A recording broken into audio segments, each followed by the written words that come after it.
जैसे अगर मैं अपनी गाड़ी को ऑटोमेटिकली लॉक करता हूँ तो इसके साइड व्यू मिरर्स अपने आप बंद नहीं होते। अच्छा, इसके होते ही नहीं टॉप मॉडल में भी? नहीं, ये टॉप मॉडल है और फिर भी नहीं होते, मुझे खुद करना पड़ता है। इसे 2019 वेरिएंट।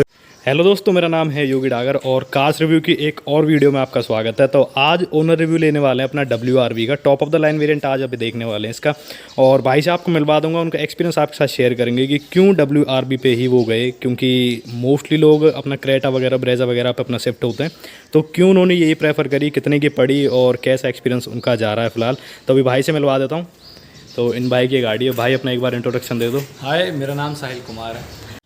तो भाई सीधा गाड़ी के ऊपर बातचीत करते हैं कि WRV ही क्यों और कितने की पड़ी आपको ये?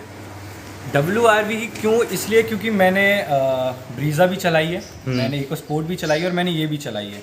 तीनों गाड़ियाँ अपनी अपनी जगह पे बिल्कुल सही हैं, बट ये गाड़ी प्राइस को देखकर और इसका लुक देखकर, जैसे कि मैं खुद एक यंगस्टर और एक यंगस्टर को ज़्यादातर रफ और टफ गाड़ियाँ तो पसंद आती हैं, सेडान गाड़ियाँ पसंद आती हैं। तो रफ एंड टफ में उस टाइम पे जब ये गाड़ी निकली थी तो आई थिंक अपने बेस्ट पे थी।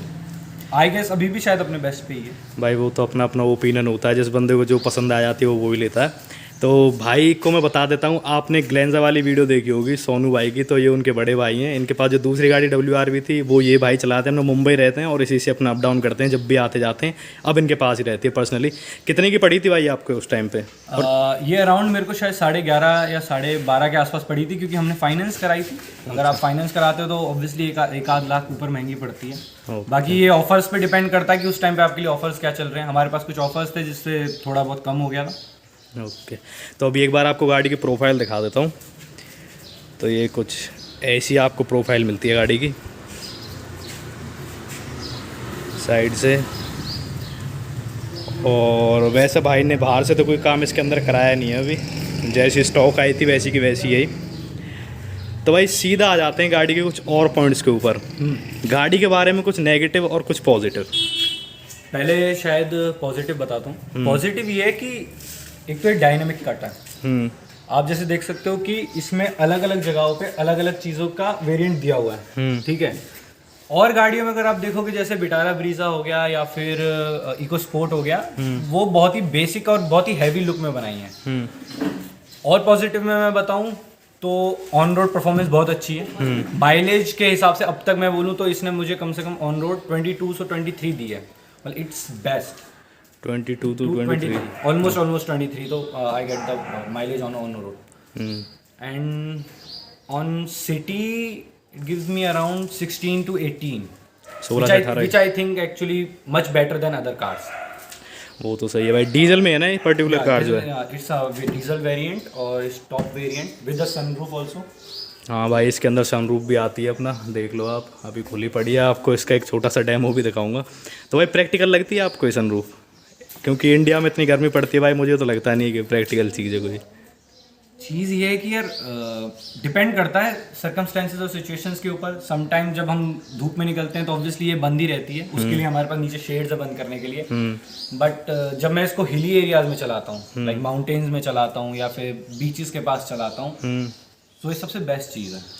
भाई लंबे से लंबा सफ़र कितना किया आज तक आपने गाड़ी के अंदर? मैंने एक वन शॉट किया है, यहाँ से डायरेक्ट गोवा का किया है। कितना किलोमीटर पड़ा था वो? It was around 2200। और परफॉर्मेंस के हिसाब से मैं बताऊं सो इट्स बेस्ट एक्सपीरियंस मैं बोल सकता हूं, क्योंकि ऑन रोड ये गाड़ी मक्खन की तरह चलती है, हाईवे पे मक्खन की तरह चलती है। चलो भाई, ये तो ड्राइव एक्सपीरियंस हो गया आपका। अभी इंजन कंपार्टमेंट भी आपको दिखाऊंगा और फिर बात करेंगे इंजन के बारे में। भाई एक बात बताओ, आपको ऐसा लगता नहीं है कि मतलब जैसे गाड़ी की जो बाहर की चेसी है वो तो वाकई में काफ़ी बड़ी सी लगती है, तो गाड़ी के हिसाब से इसके पहिए थोड़े छोटे छोटे लगते हैं आपको? यार ये डिपेंड करता है, क्योंकि मैंने स्विफ्ट में भी 16-17 इंचेस के अलॉय टायर्स देखे हुए हैं जो बाहर निकलते हैं, ठीक है। अब ये तुम्हारे ऊपर डिपेंड करता है कि तुमको शॉक करना है या तुमको कंपेटिबल रहना है। कि अब मेरे को माइलेज इसमें 23 देता है, बट सोचो अगर मैं इसमें 17 इंचेस के टायर लगा दूं तो हो सकता है कि इसकी परफॉर्मेंस, इसकी लुक मेरे को शायद बहुत अच्छी दे दे, लेकिन ऑन रोड इसकी माइलेज वो गिरा देगी, परफॉर्मेंस में थोड़ा बहुत कमी आ जाएगी, आ जाता है। तो ये अपने ऊपर डिपेंड करेगा कि कितना तुम कंपेटिबल चलाना चाहते हो और कितना तुम रफ एंड टफ चलाना चाहते हो। नेगेटिव पॉइंट्स में मैं आ जाता हूँ। नेगेटिव पॉइंट्स इसके ये हैं कि जैसे अब जो गाड़ियाँ आ रही हैं उनका प्राइस देखा जाए और उनके फीचर्स देखे जाएं तो फीचर्स उनमें ज़्यादा हैं। जैसे अगर मैं अपनी गाड़ी को ऑटोमेटिकली लॉक करता हूँ तो इसके साइड व्यू मिरर्स अपने आप बंद नहीं होते।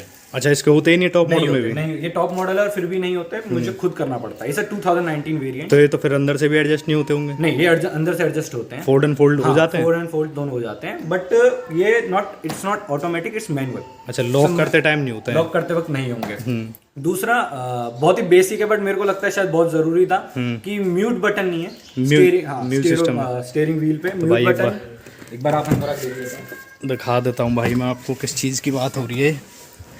तो यहाँ पे जो म्यूट बटन आता है ना एकदम से इसकी आवाज़ को म्यूट करने के लिए, वो चीज़ इसमें नहीं मिलती है। तो यहाँ पर जो म्यूट बटन होना चाहिए वो यहाँ है नहीं, उसकी जगह इन्होंने म्यूट बटन दिया है इस पे कि आप इसको प्रेस करोगे ये म्यूट हो जाएगा। मेरे को जो लगता है कि शायद इतना नहीं है। दूसरा, इसमें लाइट्स ऑटो नहीं है, मतलब ऑटोमेटिक लाइट्स नहीं है, ये मैनुअल है। जैसे कि मेरे छोटे भाई के पास ग्लेंजा है, तो अगर मैं कहीं पार्किंग लॉट में खड़ा करता हूँ गाड़ी को और उसको अनलॉक करता हूँ तो दूर से ही पता चल जाता है कि गाड़ी कहाँ खड़ी है। मेरे को लगता है शायद ये फीचर्स इसमें 2019 में नहीं थे, अभी मुझे आ गए हैं नहीं आए, आई डोंट नो, बट ये फीचर्स की कमी मुझे बहुत ज्यादा लगती है। वो तो भाई जैसे जैसे जनरेशन आगे बढ़ती चलती है तो कंपनियां देना स्टार्ट कर देती हैं, बट ये तो बहुत छोटे बेसिक से फीचर्स हैं भाई, स्विफ्ट वगैरह में भी आते हैं। तो जो इसके टच पैनल है भाई, लगता है आपको प्रैक्टिकल है, मतलब आप गाड़ी चला रहे हो भाई, अपना नॉब वॉब वगैरह होते हैं तो वो अपना हाथों से कर देते हैं, इसकी तरफ देखना पड़ता है, मतलब एक बार हाथ लगे ना लगे ऐसे ऐसे करके। तो ये मेरे हिसाब से मुझे तो थोड़ा लगता नहीं प्रैक्टिकल। आपको लगता है क्या? मैं यही कहूँगा कि ये जैसे जैसे टेक्नोलॉजी एनहेंस होती जा रही है वैसे वैसे ही ये लोग भी एनहेंस होते जा रहे हैं। ऑब्वियसली कुछ लोग चाहेंगे कि उनको बहुत ही मतलब यूजुअल से बेसिक नहीं, मतलब ये टेम्परेचर और अपना स्पीड के लिए तो थोड़ा एक नॉर्मल सा डायल दे देते हैं। मैं वही कहूंगा कि जैसे जब मैं स्टार्टिंग में इसको चलाता था तब मेरे को बहुत बार इस तरफ देखना पड़ता था, बट नाउ ये मेरे लिए बहुत आसान हो गया कि मैं ना भी देखूं तो भी मेरे को कहीं ना कहीं पता है कि बटन यहाँ से चालू होंगे। और ज्यादातर मैं उसको ऑटो या उस पे ही सिलेक्शन पे रखता हूँ ताकि मेरे को ज्यादा यूज भी नहीं करना पड़ता। ये वो फीचर मैं ऑडियंस को यही कहना चाहूंगा कि यार ये वो फीचर्स हैं जो आपको लॉन्ग रन के लिए इतना कुछ वो नहीं है कि आप इसमें बेसिक ले लो, नॉर्मल ले लो। ओवरऑल यही होता है कि आप बाद में कितने कंफर्टेबल हो गाड़ी के साथ। मैं बाद में चलाने के बाद इस गाड़ी में काफी चीजों से कंफर्टेबल हूँ, काफी चीजों के बारे में बता रहे थे जो कि काफी ज्यादा एनोइंग है इस गाड़ी के बारे में। क्या क्या थी वो एक बार आप जरूर तो कुछ नेगेटिव पॉइंट जो मेरे को बाहर से लगते हैं, जैसे काफी गाड़ियों में ना ये साइड के ये बेजल्स नहीं आते हैं। हाँ, एक क्लैडिंग नहीं आती है, ये नहीं आती हैं। और इनका नुकसान ये है कि जब ये गाड़ी किसी पोर्ट होल पे जंप करती है या किसी ब्रेकर पे जंप करती है, इसके लॉक्स टूट जाते हैं। मैं दिखाता हूँ, ये मेरी गाड़ी के पहले भी टूटे हुए हैं। तो भाई देख लो आप, ये गाड़ी अभी 2 महीने पहले मुंबई से आई है और ये मुंबई के बीच के रास्ते में ही ये लॉक्स टूटे हैं। और ये लॉक्स टूटते हैं, ये बहुत बेसिक है। मेरे दोस्तों के पास ऐसी 3 गाड़ियां हैं, मतलब हमारे ही ग्रुप में 3 गाड़ियां हैं WRV, और तीनों के तीनों लॉक्स टूटते ही टूटते हैं। ये बहुत बेसिक था, ये सबको पता है। तो भाई ये आपने उसमें एजेंसी में पूछा कि ये चेंज कराने पड़े तो क्या खर्चा आएगा इनका? ये अराउंड समथिंग शायद 1000 और 1500 पड़ते हैं।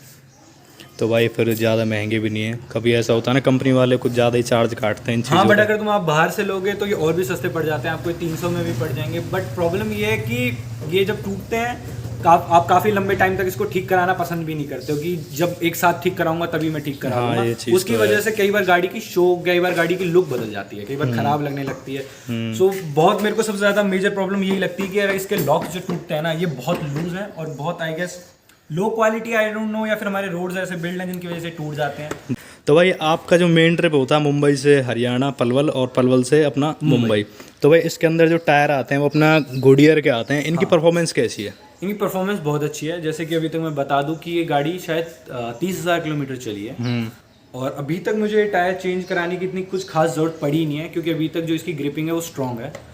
ऑन रोड ग्रिपिंग भी काफ़ी अच्छी है, क्योंकि मैं इस गाड़ी को अच्छी स्पीड तक लेकर गया हूँ। मैक्सिमम कितनी चलाई भाई आपने? मैंने यार ये मैक्सिमम 165 to 170 के बीच में चलाई है और ये उससे ऊपर गई भी नहीं है। स्टेबिलिटी कैसी? स्टेबिलिटी बहुत अच्छी है। 160 मैं ये नहीं कहूँगा कि जो जिन गाड़ियों की ग्राउंड क्लियरेंस कम होती है या जो सेडान होती है, हम सबको पता है कि उनकी स्टेबिलिटी ज़्यादा बेटर होती है rather to be SUV। But 160-170 पे चलाते हुए मैं इसको गाड़ी को बहुत कंफर्टेबली आराम से हैंडल कर पाया हूँ, तो आई थिंक इसकी स्टेबिलिटी काफ़ी अच्छी है। तो भाई कुछ ऐसी मिलती है आपको 1.5 लीटर्स के डीजल इंजन की प्लेसमेंट और अपना इंसुलेशन पैडिंग वगैरह भी इसके अंदर आती है, जो कि कैबिन नॉइस कम करने के लिए काम आती है। तो भाई इसकी सर्विस कॉस्ट क्या पड़ जाती है आपको? यार इसकी कॉस्ट डिपेंड करती है आप इसको करा कौन सी कॉस्ट पे रहे हो, क्योंकि मैंने इसकी बेसिक कॉस्ट भी बताऊं तो इसकी बेसिक कॉस्ट है अराउंड 5000, जो कि सबको पता है क्योंकि वो ऑयल चेंज, फिल्टर चेंज वगैरह होती है। अगर आप पार्ट्स वगैरह इसके चेंज करवाते हो, अगर आप बहुत लॉन्ग रन पे जाते हो तो आपको पता है कि काफ़ी चीज़ें टूट जाती हैं, काफ़ी चीज़ें खराब हो जाती हैं। जैसे मैंने आपको बताया मेरे पैनल्स टूटे हुए हैं, तब आप अगर कॉस्ट कराओगे तो ऑब्वियसली आप कंपनी से कराओगे तो आपको पार्ट्स एक्सपेंसिव मिलेंगे, बाहर से कराओगे तो आपको चीप मिलेंगे। बेसिक कॉस्ट अगर मैं आपको बताऊं, इसका बेसिक सर्विस कॉस्ट आपको अराउंड पड़ेगा इसका 6000 to 7000, जो कि मेरे हिसाब से बहुत ज़्यादा कुछ है। कम से कम कितने दिए आपने आज तक सर्विस के? मैंने कम से कम सच बताऊं तो मैंने सिर्फ दिए हैं इसके 4800, और ज़्यादा से ज़्यादा मैंने इसको दिए हैं 19000। भाई लाइट का थ्रो कैसा है इनका? आप लंबे टूर करते हो तो आपको ज़्यादा पता होगा। लाइट थ्रू में बता देता हूँ, प्रोजेक्टर आजकल गाड़ियों में प्रोजेक्टर आ रहा है, ऑब्वियसली प्रोजेक्टर WRV में भी आने स्टार्ट हो गए। ठीक है, तो मैंने इसमें अभी 90 के बल्ब लगवाए हुए हैं, जो इसके साथ आते हैं कंपनी के साथ, वो आते हैं शायद 50 समथिंग। उसका भाई एग्जैक्ट कोई आइडिया नहीं है, आप स्क्रीन पे डाल दो। कोई इतना आइडिया नहीं है, बट जो इसके साथ बल्ब्स आते हैं वो शायद फिलिप्स के आते हैं, और वो लो कंपनी के, वो सॉरी लो मतलब लाइट थोड़ी कम ही होती है। तो मैंने खुद इसमें हैवी बल्ब्स लगवाए हैं क्योंकि मेरा लॉन्ग रन रहता है, और साथ में मैंने इसमें इसको बोलते हैं, आई डोंट नो इसको क्या बोलते हैं यार, रिले वगैरह। हाँ, रिले, क्योंकि ये अगर ताकि बल्ब फ्यूज ना हो तो मैंने रिले के साथ लगवाया हुआ है। तो वायर कटिंग वगैरह कराई भाई कोई अपने बताए से? थोड़ी बहुत वायर कटिंग कराई। तो भाई उससे तो आपका इंश्योरेंस क्लेम नहीं मिलेगा आपको? ऐसा नहीं है, तुम आप मैकेनिक के पास जाओगे, उनके पास 100 चीज़ें होती हैं, वो सब बता देंगे। नहीं, बाई चांस अगर कुछ ऐसी दुर्घटना हो जाती है जिसमें आपको सारी कंपनी वाले तो पूरी चीज़ें चेक करते हैं, उसमें अगर आपके कहीं वायर कट भी हो जाती है तो आपका इंश्योरेंस क्लेम नहीं होता है, तो उसमें आपको दिक्कत नहीं आएगी इस चीज़ों से? यार अभी तक तो वो दुर्घटना हुई नहीं है। चलो हो भी ना भाई, हम तो ऐसा हो भी ना, और ऐसा मैं ये कहूँगा नहीं कि मैं मना कर दूं कि आप प्लीज मत कराना, आप तब भी नहीं कराओगे। आपको जो चीज़ें चाहे करानी होंगी वो आप करा ही लोगे, बिल्कुल, चाहे आप वो जुगाड़ से कराओ, चाहे आप वो ज़्यादा पैसा खर्च करके कराओ। तो ये तो डिपेंड करता है आपके ऊपर कि आपको इंश्योरेंस में रखनी है नहीं रखनी है। बाकी मेरे तो मतलब भाई आप टोटली सेटिस्फाइड हो अपनी गाड़ी में? I am somehow completely satisfied with this car. मतलब भाई जो नेगेटिव थे वो भाई ने बता दिए, और जो पॉजिटिव थे वो भी भाई ने बता दिए। अब भी कुछ रह गया हो तो आप कमेंट्स में पूछ सकते हो, भाई से कांटेक्ट करके भाई का ओनर रिव्यू जो है, जो इनका एक्सपीरियंस है वो मैं आपके साथ शेयर कर दूंगा। और अच्छी लगी हो वीडियो तो ऐसी अपना लाइक वाइक करें, चैनल पे पहली बार आए हैं और रेगुलर देखते हैं तो अपना सब्सक्राइब करके रखें, और ऐसी और वीडियोस भी धीरे धीरे आती रहेंगी। अभी लॉकडाउन का टाइम चला हुआ है तो ऐसा थोड़ा रेगुलर वीडियोस नहीं आ पा रही हैं, एक दिन छोड़ के एक दिन मैं वीडियो डाल रहा हूँ, कोशिश कर रहा हूँ। और अपना पर्सनल प्लॉट के अंदर खड़े हुए हैं तो ऐसा मत कहना कि भाई लॉकडाउन के टाइम में भी, इस टाइम में भी बाहर जाके वीडियो बना रहे हो। तो ये सारी चीज़ें लगी हो वीडियो तो लाइक कर देना, चैनल को सब्सक्राइब कर देना और आगे शेयर कर देना ज़्यादा अच्छी लगी हो तो। फिर मिलते हैं ऐसी किसी वीडियो में, बाय बाय।